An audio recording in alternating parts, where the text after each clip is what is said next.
Imagine you're driving down a highway at 70 miles per hour.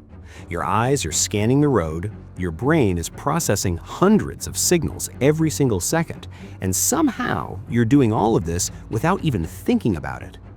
Now imagine removing the human from that equation entirely.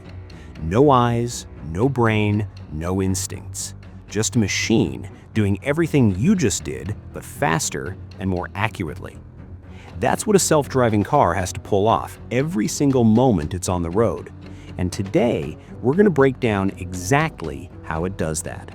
Layer by layer, technology by technology, no fluff, no confusion.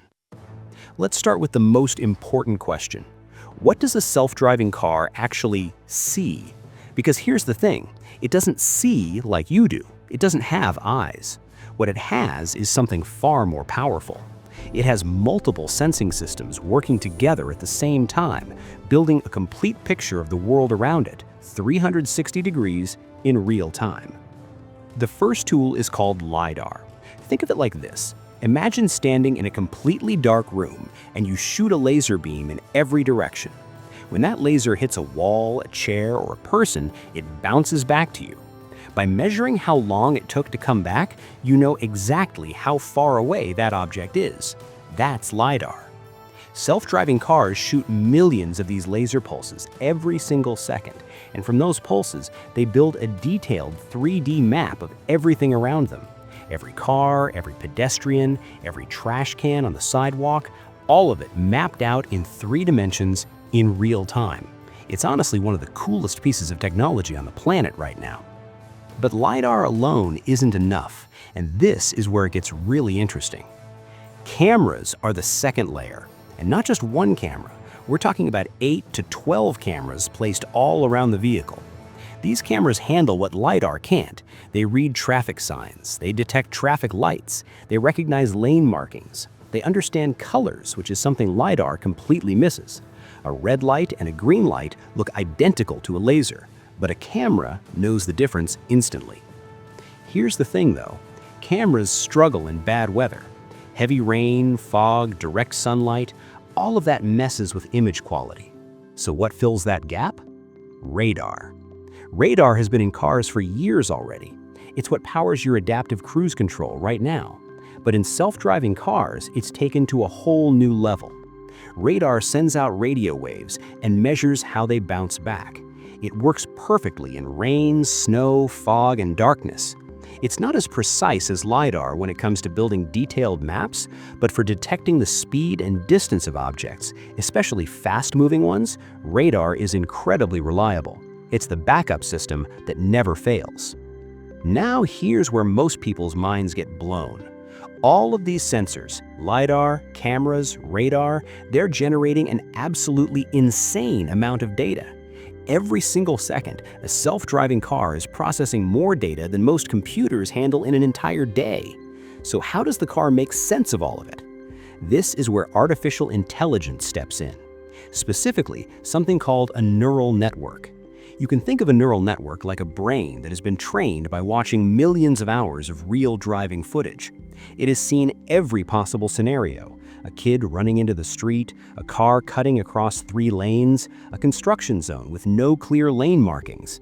And through all of that training, it has learned to recognize patterns and make decisions the same way an experienced driver would. But here's the key difference. A human driver sees one thing at a time and processes sequentially. The AI in a self-driving car processes everything simultaneously. Every sensor feed, every camera angle, every radar signal, all at once, and makes a decision in milliseconds. That's not humanly possible, and that's exactly the point. Let's talk about something people rarely mention: HD maps. Self-driving cars don't just rely on what they can see in the moment. They also use incredibly detailed preloaded maps that show every lane, every speed limit, every intersection, every stop sign, mapped down to the centimeter. When the car is driving, it's constantly comparing what its sensors are seeing to what the map shows should be there. If something doesn't match, a road closure, a new construction barrier, the AI immediately flags it and adjusts. This combination of real-time sensing plus preloaded map data is what gives self-driving cars their almost supernatural awareness of their surroundings. And then comes the hardest part of all, the part that even the engineers at Tesla, Waymo, and GM lose sleep over: decision-making. Sensing the world is one challenge. Deciding what to do about it is a completely different beast. When a self-driving car sees a ball rolling into the street, it doesn't just see a ball. It predicts, based on everything it knows, that a child might be running after that ball. So it slows down before the child even appears. That kind of predictive thinking, that anticipation, is one of the most complex things to program into a machine. Every decision the car makes, when to brake, when to change lanes, how much space to leave, when to proceed through a yellow light, is the result of millions of calculations happening simultaneously. And the system has to be right nearly 100% of the time.